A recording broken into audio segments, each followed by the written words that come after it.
কলকাতা তাণ্ডব কি হতে চলেছে? ইয়েস, মেগাস্টার শাকিব খান কি কলকাতা বক্স অফিসে তাণ্ডব দেখাতে পারবে? এই বিষয়টাকে নিয়েই এখন আমরা কথা বলবো। Hey guys, welcome to my channel. আমি মহারাজারা। এখন আমরা এই বিষয়টাকে নিয়ে কথা বলে নিই ঝটপট। কী বিষয় আছে এটা?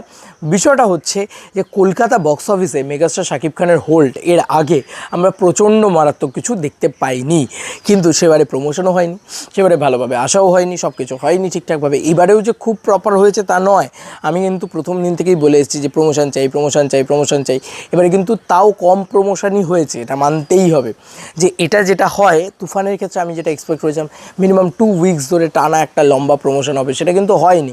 মেগাস্টার কালকে এসছেন, আজকে মানে পরশুদিন এসছেন, কালকে প্রমোশন করেছেন, আজকে ছেড়ে দিয়েছেন। তাও মানে কিছু বড় বড় মিডিয়া ইন্টারভিউ পাবে ভাবা হয়েছিল, সেটাও করা হয়নি। পুরোপুরি প্রেস মিট করা হয়েছে। মেগাস্টার কাউকে ইন্টারভিউই দেন না, শাকিব খান আমি বলতে চাইছি, দ্য বিগেস্ট মেগাস্টার। তো এই জিনিসপত্রগুলোকে এখনও সর্ট করা যায়নি, হয়তো মেবি দরদের সময় হবে। তবে প্রমোশন কিন্তু মারাত্মক কিছু হয়নি, এটা মানতেই হবে। তার পরবর্তীতেও আমাকে একটা কথা বলতে হচ্ছে যে কলকাতা বক্স অফিসে যখন ছবিটা লঞ্চ করছে তখন সেই ছবিটার কী রেসপন্স তোমরা এক্সপেক্ট করতে পারো? যে সব শো হাউসফুল করে দেবে? ऐसा তো হয়েই নেই सकता না ভাই, এরকম তো সম্ভব না, এরকমভাবে একদম সম্ভব না।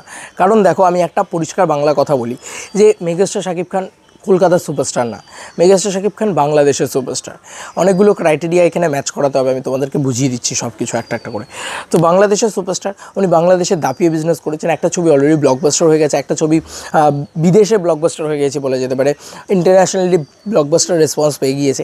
এবার কলকাতায় এসছে যখন অনেকটা, একে তো অনেকটা লেটেও কলকাতায় এসছে, ঠিক আছে, মানে একদম 17ই জুনে যদি 17ই জুনে কলকাতায় চলে আসতো তাহলে মানে আরও বেশি ক্রেজটা দেখতে পেতে।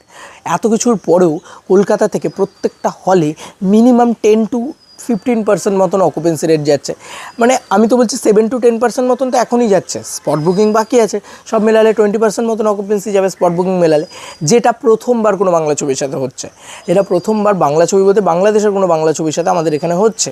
এটা দারুণ বিষয়, কারণ আস্তে আস্তে ক্রেজ বাড়বে। একটা সিনেমা একটা তুফান দিয়ে একেবারে মানে সেই 100 কোটি কামিয়ে কলকাতা থেকে চলে যাবে বা ওয়েস্ট বেঙ্গল থেকে চলে, এমনটা তো হতে পারে না। 10 কোটি কামিয়ে ওয়েস্ট বেঙ্গল থেকে চলে যাবে, এমনটা হতে পারে না। হয়তো এবারে 1 কোটি কামাবে, পরের বারে 1 কোটি কামাবে, এই 2 কোটি কামাবে, তারপরে এবারে 3 কোটি কামাবে, আস্তে আস্তে উঠবে। এক লাফে তাল গাছে ওঠা যায় না, এটা আমার বিশ্বাস। সেখান থেকে আমি তোমাদেরকে এই কথাটা বললাম যে এভাবে হয় না।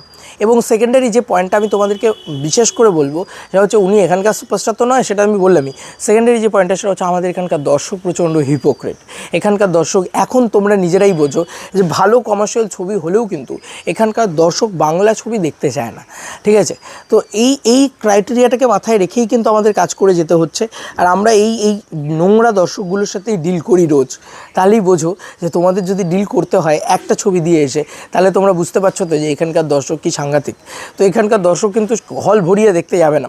যখনই কোথাও কোনো একটা বাংলা ছবি আসবে আগেই হল ভরিয়ে দেখতে যাবে না, এখানে আগে খুঁজবে কোথায় হলিউডের ছবি আছে, কোথায় বম্বের ছবি আছে, মানে বলিউডের ছবি আছে, কোথায় সাউথের ছবি আছে, সেগুলোকে আগে খুঁজবে। সেগুলো না পেলে তারপরে কিছু করার নেই, জয়ারা বাংলা ছবি দেখেছে। ইভেন কি এখানকার ইনফ্লুয়েন্সাররাও এটাই ইনফ্লুয়েন্স করে যে চলো কালকি দেখে আসে। আমি অনেকের ব্লগে দেখছিলাম যে তারা কালকি দেখতে যাচ্ছে। ওয়াই ভাই, ওয়াই? আগে কালকি দেখতে যাচ্ছিস, ঠিক আছে, কালকির ব্লগটা বানাসি না, বানা বাংলা ছবির ব্লগ, বাংলা ছবি দেখতে যাচ্ছি।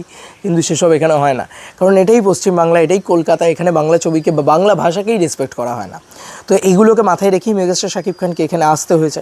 এবং এখানে এসে উনি ফাটিয়ে প্রমোশন করেছেন এমনটা তো বলতেই পারি, কারণ ওনার যে কোনো ছবির যা প্রমোশন হয় তার তুলনায় তো বেটার প্রমোশন হয়েছে। আমাদের এখানকার ছবির তুলনায় হয়তো কম প্রমোশন হয়েছে। যে যার জায়গায় রাজা, এটা তো দেবদার ছবি নয়, এখানে বক্স অফিস কিং দেবদা। তো এখানের বক্স অফিসে হোল্ড ওই লেভেলে নিয়ে যাওয়া কিন্তু আস্তে আস্তে হবে, ওয়েট ফর ইট, একদিনে হবে না। তো মেগাস্টার শাকিব খান যেটাই করছেন, যে বক্স অফিস নাম্বারটাই আনবেন, সেটা বাংলাদেশের সিনেমা হিসেবে আমাদের ওয়েস্ট বেঙ্গলে একটা হিস্ট্রি ক্রিয়েট করে দিয়ে যাবে। ইয়েস, কারণ এর আগে কোনো বাংলাদেশের সিনেমাই কিন্তু এখানে একদম পারফর্ম করেনি।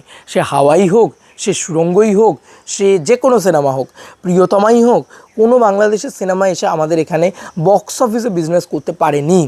কিন্তু এই প্রথমবার মেগাস্টার শাকিব খানের ছবি তুফান এই লেভেলের বিজনেস করতে আসছে। এর আগেও মেগাস্টারের অনেক ছবি এখানে রিলিজ করেছে, লাইক নাকাব, লাইক নাবাব, লাইক অনেক ছবি রয়েছে, ভাইজান হেলোরে রয়েছে, তোমার রয়েছে, চালবাজ রয়েছে, কিন্তু একটা ছবিও কিন্তু সেরকম মারাত্মক ম্যাসিভ বিজনেস করতে পারেনি। কিন্তু এই প্রথমবার মেগাস্টার শাকিব খানের ছবিও কিন্তু কলকাতার বুকে 20% মতন যদি অকুপেন্সি নিয়ে আসতে পারে স্পট বুকিং দিয়ে, দিয়ে, তাহলে তুমি বলো তো যে সেটার কি কম বিজনেস, সেটা কি কম বিজনেস করা? তাই তাবড়তোড় তাণ্ডবটা তো এটাকেই বলে। তাণ্ডব তো এভাবেই তৈরি হলো, কারণ এটা তো প্রথমবার হলো তুফানের হাত ধরে, তাই না? তো এটা এখনও অবধি সিনেমা লঞ্চ হয়নি, এখনও অবধি সিনেমা আমরা দেখিনি। আমাদের এখানে একটা স্বভাব আছে, অ্যাডভান্স বুকিংয়ে কিন্তু কেউ বাংলা ছবি কাটে না, আগে ওয়ার্ড অফ মাউথ গেন হয়। যদি আজকে তুফানের ওয়ার্ড অফ মাউথ স্ট্রং হয়, আমার বিশ্বাস যে এই ছবিটা আরও ভালো চলবে এবং কলকাতা বক্স অফিসে একটা তাণ্ডব দেখাবে। এটা আমার পার্সোনাল ওপিনিয়ন। এবার বাকি জানি না কী হবে না হবে, তবে আমার মনে হচ্ছে যে কলকাতা বক্স অফিসে একটা অন্যরকম খেলা, অন্যরকম একটা স্টাইল, অন্যরকম একটা ভাইবস কিন্তু এই ছবিটার জন্য ওয়ার্ক করছে এবং এই ছবিটা অন্যান্য যে কোনো বাংলাদেশের ছবির থেকে অনেকটা 100 গুণ বেশি এগিয়ে রয়েছে, আলাদা রয়েছে এবং সেটা নিয়ে এখানকার মানুষের এক্সাইটমেন্টও রয়েছে। আস্তে আস্তে দেখবে ঠিকই কালেকশন গ্রো করবে। কালকের মানে আজকের ডেটের কালেকশন না করলেও কালকে শনি আছে আর পরশু রবি আছে। রবিবার কিন্তু আমাদের এখানে বিশাল বড় ছুটির দিন। তো এবং রবিবার আমাদের এখানে রথযাত্রা উপলক্ষে ছুটিও আছে এমনিতে, মানে রথযাত্রা বলতে আমাদের এখানকার উৎসব একটা রথ, তোমরা জানোই। তো সেই উপলক্ষে আমাদের এখানে ছুটি এবং বিশাল বড় উৎসব এটা। তো সেই উপলক্ষে অনেকেই কিন্তু সিনেমা হলে সিনেমাটা দেখতে যেতে পারেন। এবার দেখার বিষয় কী হয় না হয়। আজকেও কিন্তু বুকিং হয়েছে, বললাম 20% আছে।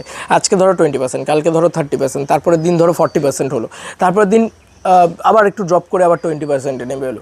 এরকম করেই তো এগোবে, কারণ সোমবার হবে যখন তখন আবার ড্রপ করবে। কিন্তু এইটুকু তোমাদেরকে বলে দিতে পারি, যে নাম্বারটাই জেনারেট করবে সেটা কিন্তু হিস্ট্রি ক্রিয়েটিং নাম্বার জেনারেট করবে, কারণ এর আগে কোনো বাংলাদেশের ছবি এই নাম্বার জেনারেট করতে পারেনি। তাই তুফান কলকাতা তাণ্ডব দেখাচ্ছে এবং তাণ্ডবটা কিসের বেসিসে?